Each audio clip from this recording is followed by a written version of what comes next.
Deus, te peço que abençoe essa nova semana que se inicia.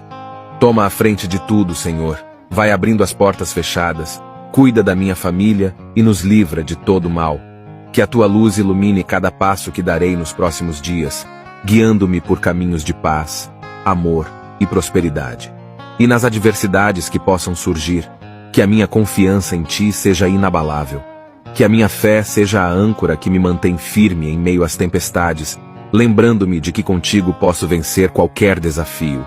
Cuida dos meus entes queridos, Senhor, envolvendo-os com a tua graça e proteção. Que cada um deles seja abençoado com saúde, alegria e realizações.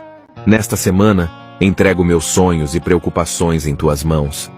Com gratidão e a certeza de que o Senhor está no controle, enfrento esta semana com coragem e determinação. Obrigado, Deus, por ser o nosso refúgio e a nossa fortaleza. Amém.